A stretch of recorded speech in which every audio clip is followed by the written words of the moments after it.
It's all part of the plan. Zero. But when I say the one, 5, you are coming with me. Them a 5th of November that shall never, ever be forgot.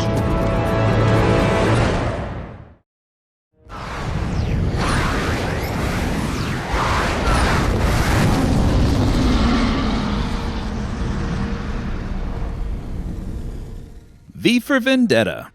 That 2005, really 2006, dystopian satirical sci-fi action thriller. Packed with striking visuals, exciting action sequences, deep dramatic character moments, powerful themes about tyranny, oppression, civil unrest, the citizens' rights and role in society. Apt political references to foreign policy, privacy issues, and national emergencies, both real and manufactured. A truly striking and poignant piece of fiction that's now looked back on fondly as... oh yeah, the guy in that mask with the knives and like blows things up. Oh, and Natalie Portman shaved her head, right? It's that one, right? Right? Or is that another one? Huh? Is that really all this movie deserves? There's so much great stuff here. I mean, the critics pretty much approved, with a respectable 73% on Rotten Tomatoes, audience score of 90. It's in IMDb's top 250. It certainly wasn't a flop. But with all of this going for it, V for Vendetta just doesn't seem to have been burned into the public consciousness or the annals of cinema history to the extent of, say, its screenwriters, the Wachowskis' previous work, The Matrix. So what's the deal here? I'll tell you what the deal is. Oh no. I don't want to ask. Who are you? That question is a microaggression. It's not who I am, it's how I identify. But I identify V for Vendetta as a brilliant, visionary masterpiece and an essential cautionary tale. Is that right? Yeah, my professor said so. Wait, no. Yes, it's true indeed. What? You do economics. There's almost no economics in this one. Commerce is always looming in the ether. And besides, when you've mastered the field of economics, as I clearly have, there's time for other outlets. I also teach a class on the intellectual's proper role in shaping pop culture, by any means necessary, including covertly embedding the right agenda into entertainment. Yeah, so the basic movie-going public undervalued V for Vendetta. They just didn't get how amazing and important it was and heed its warnings. That's why the world's falling apart now. Underappreciated gem, huh? Well, that's certainly happened before. Like with this one. And this one? This one? This one? And this one. And... what is that one doing there? Ha! Oh, jeez. He's making editing decisions now. Beep! What? It's great. Ugh, the world really is falling apart. We will deal with that Ghostbusters absurdity another time. Back to V for Vendetta. This multi-layered tale begins... Multi-layered my ass! All that sentimental crap, philosophy crap, and boring politics crap don't matter. It's a pretty cool action movie with some good explosions and knife fights. The anti-hero kills the tyrants and that's it. We watched it and moved on. No big deal. Oh, that's it. Those interruptions aren't even funny anymore. Whatever. You're certainly an authority on what's not funny. We're cutting them out. End of story. How about end of video? So, V for Vendetta opens in London on November 5th, 1605. Rebel conspirator Guy Fawkes gets caught in the tunnels under Parliament babysitting a few hundred pounds of gunpowder.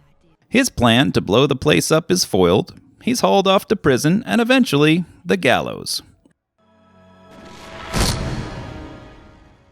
We flash forward to London on the eve of November 5th, sometime in the 2020s, where, in the ensuing years, the government's zero-tolerance policy toward dissent has only intensified.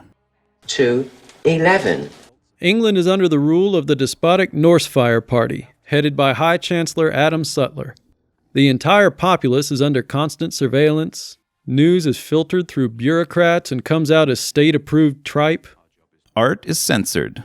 Homophobia, anti-immigration, religious intolerance, and other forms of persecution have been codified into law. And a pandemic has rendered lockdowns and curfews a commonplace occurrence, all enforced by roving, undesirable, semi-official miscreants known as the Fingermen, who will black bag you and make you disappear for the slightest infraction, once they've carried out their own sadistic urges. After every woman Evie is rescued from 3 of them one night by V, the cloaked, knife-wielding rogue in a Guy Fawkes mask, she becomes his audience for his first 2 overt acts of rebellion against Norsefire, the blowing up of Old Bailey and later a pirate TV broadcast after he infiltrates and commandeers the station where Evie happens to work. When she saves him from capture, she's plunged into the underground world of a revolutionary and begins an awakening process, along with the rest of the London citizenry. That There is something terribly wrong with this country. And for his swan song, V is hatching a grand plan to blow up Parliament next November 5th as a symbolic gesture of defiance that he invites all of London to join in on. his TV appearance puts the government in a frenzy to maintain their iron grip on the people and not lose face. So Sutler puts Finch, his sharpest veteran detective, on the case, as well as super creeper Creedy, head of the Fingermen, and the game of cats and mouse is on.